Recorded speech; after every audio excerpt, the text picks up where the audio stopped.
How do I make it all? Well, it is basically just a PC and a desk and me sitting there doing it. There's no big studio or workshop. It's just like a room in my house, and my world is just a computer monitor. Software is called After Effects. It's kind of like Photoshop, but for video. So you can see there, I've just taken a video clip of my cat and kind of forced it to evolve into all these weird shapes and visit a strange land. How does your cat feel about that? I'm hoping he approves. He died some years ago. This is almost like a kind of a memorial kind of celebration, because I had another cat and I'd already made a film about him, which was kind of popular. So I thought, I should do something for the other guy as well. So do you storyboard the whole piece first, or do you make it up as you go along? It depends on the video. I mean, I can show you a video that I have storyboarded in a minute. This one is just totally made up as I go along, and that's how I make most of my own stuff, because I am just making it up as I go along.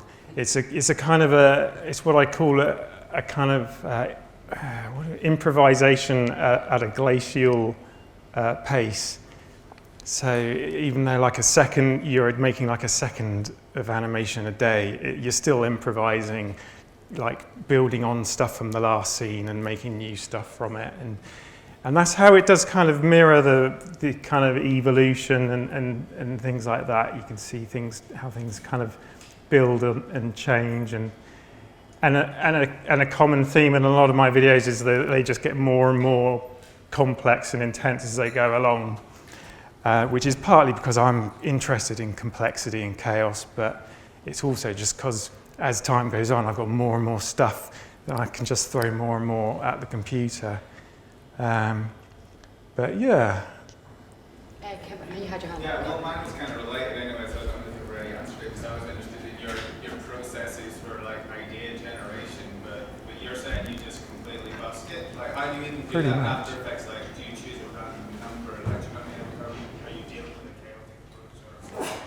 chaotic approach? Well, it's weird because I say it's chaotic, but I don't think anything is totally random ever. There's always a kind of a thought process behind everything I do. So even though I say I am making it up as I go along, I always have a kind of an overall vague vision of the whole thing. So how do you get your vision? Where do I get my crazy ideas from? Yeah, well, this is kind of the stuff I was going to touch on with this long, boring speech that I'd written out, because the drugs kind of open up this window into worlds that we can't normally see, and that kind of gives inspiration to artists. But I get more inspiration from the real worlds that we can't normally see. So there's the worlds of mathematics and the microscopic and the way things evolve over time. All these kind of fractal geometry, anything that kind of shapes the way that our universe works, but is just kind of invisible to us because we're living in it, we don't see it. So that's kind of what I'm trying to do with my stuff. I don't know how well that comes across, but I'm just taking elements of reality and bending them using the kind of rules that the universe uses anyway, just to make something new out of something familiar. Because, I mean, a lot of people think my stuff is kind of a bit creepy for that reason, because it's kind of strange. But I always kind of associate strangeness with the unknown and with the human drive to actually know things, to understand things. We're always looking for new mysteries to solve. And so I'm just kind of making, if I don't have enough kind of mystery in my life, I can just make some by creating something kind of really bizarre. So yeah, that's kind of the inspiration, I get my inspiration, I guess. I've got a question Hmm. from... Yes, I think you are influenced by the Mandelbrot. Oh yeah, Spiral, no? the fractals, yeah. Fractal, yeah. It looks like it's like infinity. You know the Mandelbrot. Yeah. It's really in various of your movies. It's coming back. Yeah, I think I might even have some that I put into this My PowerPoint question thing. was not that. It was just my question is to you direct them, and you also make the music. That's right. And it's very 8-bit music. It's kind of influenced by that kind of electronic sound. I guess I played a lot of video games when I was a child, which kind of influenced my musical taste. But there's something about that kind of sound that I like anyway, because it has a kind of a purity to it. It is just pure kind of sine waves and whatever else. So it has that kind of, I guess you could call it a mathematical purity, which I kind of enjoy in a sense. And simple. Mm. But your videos are complex the music is pretty... Yeah, well, you can make I it. guess you can do everything. You can make a lot of complexity from very simple things, I find, which is why another common theme in my work is using one single piece of footage or image like that, the first thing I showed, which is just my face, and just building and building until I've created a whole universe out of that. Because that's how the universe is. There's just like a bunch of very small elements that make up everything around us. So I guess that's kind of the influence there. question? Yeah. So you also do commercial work, and this is like less in the commercial part, Yeah. I imagine. So how does it relate to your commercial work? And this also gets like dozens of millions of YouTube views, as far as I know. So how does that influence your career or your work? Yeah, well, it's funny because I never really make stuff with a view to getting a lot of attention or views. I just make what I want to see. And I think that's something that all artists should do, is not chase after the attention. And it's a shame because the way YouTube is geared up is that you get money for the more views you have, so people are kind of chasing after that. But I've never really done that. It's kind of why I never seem to try and do the same thing twice. I'm always trying to do something a little bit different.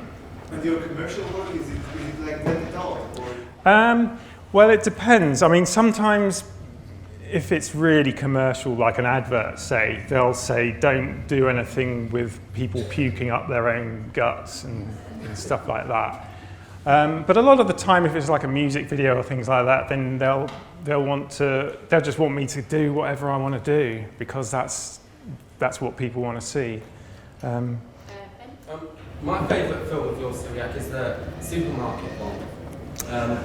With the woman sitting in the kitchen. And then Yeah. I hope you can show that. I The should reason I be like able that to. because it's kind of got a socio-political message as well. Yeah. Sort of the vacuity of modern living and how ridiculous it is.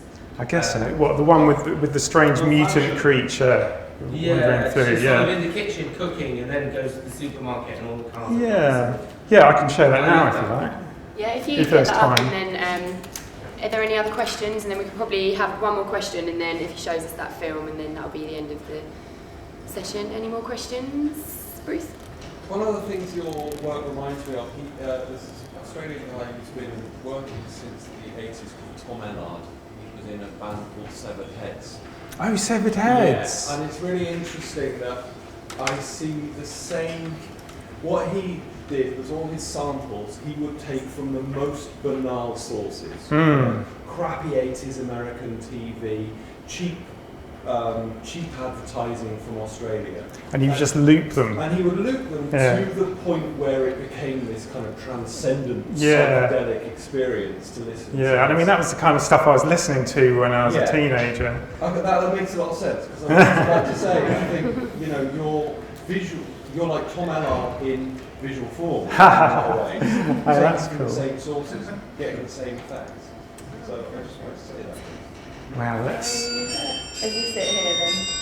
Yeah, let me just turn the lights down. Hello.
So, yes. So thank you very much. Is that all the time we have? It is. Unless, yeah, we are running slightly behind Yeah, no, schedule. that's Unless cool. there is anything else you want to add before we do a switch over. I think my videos speak for me. Exactly, they do. Thank you.